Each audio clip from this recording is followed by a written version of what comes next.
जय श्री राम दोस्तों। आप सबका उन्नति एस्ट्रो वाला के यूट्यूब चैनल पर स्वागत है। आज मैं शुक्रवार के दिन शुक्र ग्रह के बारे में कुछ बातें इस चार्ट के द्वारा या इस चार्ट की मदद से आप सबके साथ शेयर करूंगा। जैसा कि आप जानते हैं, किसी भी कुंडली में अगर हम वैदिक एस्ट्रोलॉजी की बात कर रहे हैं, अगर वैदिक एस्ट्रोलॉजी में किसी भी ग्रह के बारे में बात कर रहे हैं, तो हमें ये देखना चाहिए कि वो ग्रह की कितनी मजबूत स्थिति है। किसी भी जातक को चार्ट के बारे में हम प्रिडिक्शन देते हैं तो उसका D1 और साथ में D9 चार्ट को जरूर देखते हैं। D1 चार्ट को एक विशेष रूप से आप कह सकते हैं कि हर चीज देखने के लिए बाहरी रूप से एक चार्ट कहा गया है। अगर कोई भी इवेंट अगर आपको कोई भी कार्य आपको D1 यानी राशि चार्ट में नहीं दिखाई देती है, तो उसके उस इवेंट की डिटेल प्रिडिक्शन आपके उसके कंसर्न चार्ट से नहीं कर सकते या उसकी अंदरूनी रूप से नहीं कर सकते। जैसा कि आप इस चार्ट में देख रहे हैं कि यहाँ पर शुक्र सैजिटेरियस साइन में है और राशि चार्ट में शुक्र सैजिटेरियस में है और D9 यानी नवांश में भी शुक्र जो है वो सैजिटेरियस साइन में। एक तरह से हम यहाँ कह सकते हैं कि शुक्र इस चार्ट में वर्गोत्तम है। और शुक्र राशि चार्ट में अगर हम देखेंगे तो सेकंड हाउस सॉरी दसम भाव और तृतीय भाव का स्वामी। कार्य क्षेत्र के लिए या प्रोफेशन से रिलेटेड एक्टिविटीज को देखने के लिए दसम भाव और तृतीय भाव, क्योंकि दसम भाव से वो छठा है, यानी कार्य प्रोफेशन कोई भी कर्म आपका है वो दसम भाव से देखते हैं और उस कार्य कर्म का कर्म जो करने का है वो दसम से छठा यानी तृतीय भाव बहुत महत्वपूर्ण है। अगर यहाँ इस चार्ट में देखा जाए कि भाई इस जातक की कुंडली में जो शुक्र दोनों भाव का स्वामी बनता है और वो नवम स्थान उसमें पंचम स्थान में बैठा है सजिटेरियस में। मैंने ये देखा है कि जातक का तृतीय भाव का स्वामी अगर पंचम भाव में जाके बैठ जाए तो जातक को एक उच्च स्टेटस लाइफ में अवश्य मिलता है। यानी कोई पद, कोई पदवी, कोई वहां का स्टेटस जिंदगी में अवश्य ही मिलता है। यानी इस जातक की कुंडली में कार्य क्षेत्र में जब कभी इसने कार्य किया या कर रहा है उसमें इसको स्टेटस मिलेगा। ये शुक्र इसको इंश्योर करता है कि शुक्र यहाँ पे दसम और तृतीय भाव का स्वामी है। इसी चीज को अगर हम राशि चार्ट से देखेंगे तो राशि चार्ट में भी अगर हम देखेंगे शुक्र जो है वो अष्टम भाव का और लग्नेश यानी नवांश का वो स्वामी बना हुआ है। और यहाँ पर एक चीज मैंने देखी है कि जब भी शुक्र नवांश कुंडली में या राशि चार्ट में कोई भी ग्रह का स्वामी जो अपने से तृतीय भाव में चला जाता है, तो वो जातक के तकरीबन मेरे जिंदगी में बहुत सारे बदलाव आते हैं या वो बहुत उसके लाइफ में ट्रैवलिंग इन्वॉल्व रहती है। तो ये सब चीजें इस चार्ट के हिसाब से इस जातक के और ये लगती हैं। और यहाँ पे शुक्र जो है वो यानी टॉरस जो साइन है, वृषभ राशि है, वो हाउस ऑफ ट्रांसफॉर्मेशन में है। तो इस जातक के जीवन में बहुत सारे बदलाव भी आएंगे और यहाँ ट्रेवल भी रहेगी। ये दोनों चार्ट एक दूसरे को बहुत अच्छे से कंप्लीमेंट करते हैं। दूसरी बात, अगर किसी ग्रह को अगर आपने देखना है कि वो ग्रह क्या किसी का राशि का स्वामी होके दग्ध राशि में तो नहीं आ रहा, क्योंकि इस कुंडली में अगर हम देखेंगे यानी 5 नंबर की लगन की जब कुंडली बनती है तो दग्ध राशि जो है वो 7 नंबर यानी लिब्रा और 10 नंबर यानी मकर यानी कैप्रिकॉर्न बनती है।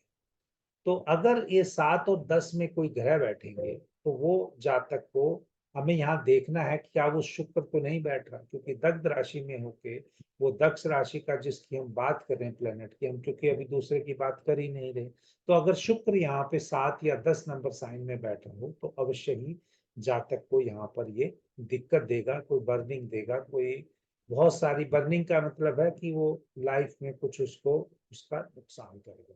परंतु यहाँ इस चार्ट में ऐसा कुछ नहीं दिख रहा। इसके अलावा तीसरी जो चीज हम देख सकते हैं वो ये देख सकते हैं कि शुक्र क्या मृत्यु भाग में तो नहीं है, क्योंकि अगर हमें प्रिडिक्शन देनी है तो लास्ट में अगर ये जो मैं स्टेप्स आपको बता रहा फॉलो करते हैं, D1, D9, दग्ध राशि, और उसके बाद लास्ट है आपको देखना है जिस ग्रह के बारे में हम बात कर रहे हैं क्या वो चार्ट में मृत्यु भाग में तो नहीं पड़ रहे। इस चार्ट में जो शुक्र है जो वो मृत्यु भाग में पड़, क्योंकि दग्ध राशि और मृत्यु भाग दो ऐसे कंपोनेंट हैं, जब ये कोई भी ग्रह इन कैटेगरी में पड़ता है तो वहां पर वो रिजल्ट को बहुत संभल के चलने से के लिए बोलता है, डिसिप्लिन से बोलता है। अगर वो जातक डिसिप्लिन से नहीं चलेगा, उस पर्टिकुलर ग्रह से रिलेटेड जहां वो विराजमान है वो उसकी बाउंड्री के रूल एंड रेगुलेशन से नहीं चलेगा, तो जातक को दिक्कत आएगी। तो ये बात यहाँ पर बिल्कुल तय हो गई कि इस जातक को, क्योंकि वो पंचम भाव में बैठा हुआ है, पंचम भाव पूर्व पुण्य कर्मों को यानी पूर्व जन्म के कर्मों को बताते हैं। यहाँ पे मैलेफिक प्लेनेट बैठा हो तो वो पाप से रिलेटेड कर्म है, और अगर शुभ ग्रह बैठा है, शुक्र को हम एक शुभ ग्रह बोलते हैं, वो यहाँ बैठा है तो जरूर अवश्य ही इसके जातक के पिछले जन्म के अच्छे कर्मों का ये फल इस जीवन में भुगतेगा, ये तय है।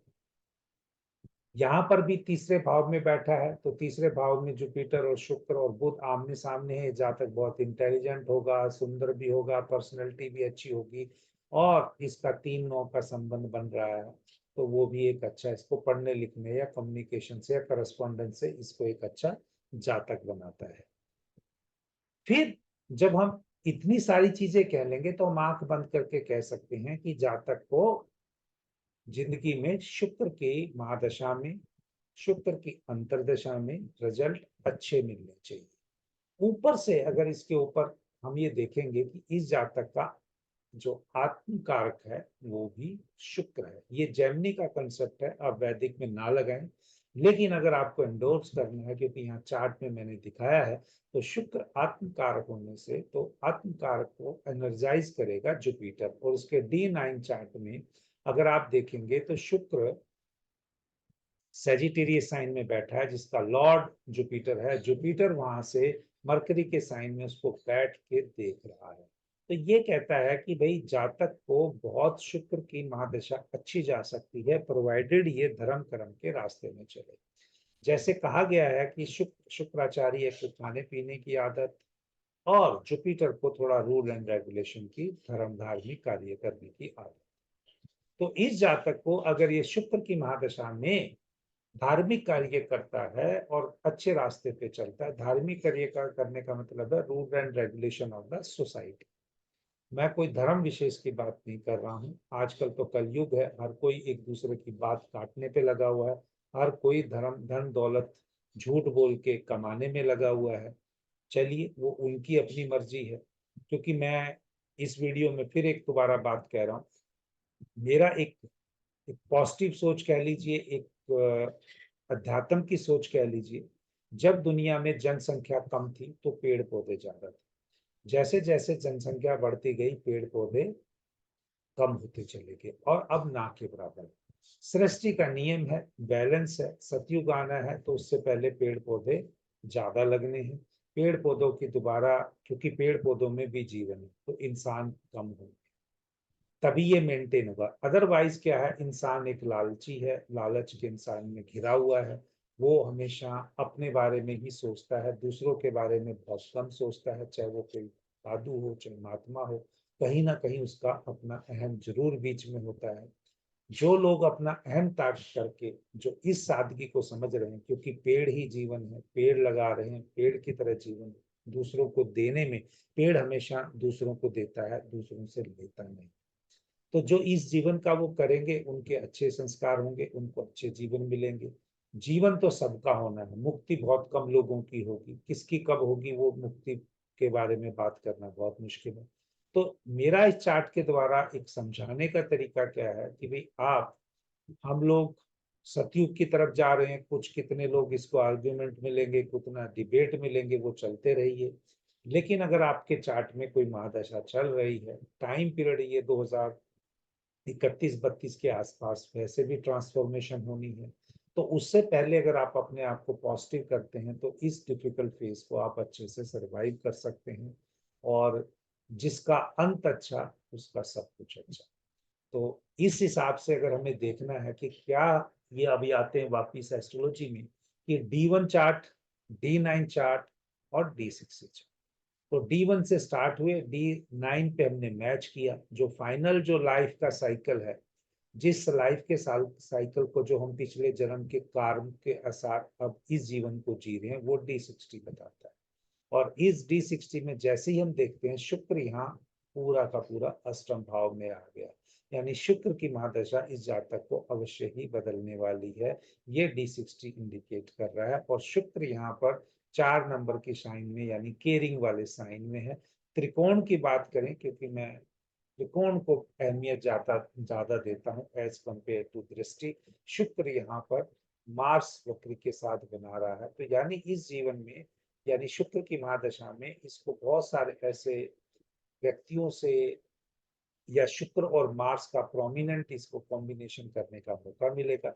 लेकिन दोनों अष्टम भाव और द्वादश भाव में होने की वजह से, यानी एक मेडिटेशन या समाधि के हाउसेस हैं, तो ये दोबारा फिर इस चीज को इंडिकेट कर रहे हैं कि ये इस जातक को अगर अपना पॉजिटिव समय निकालना है तो मेडिटेशन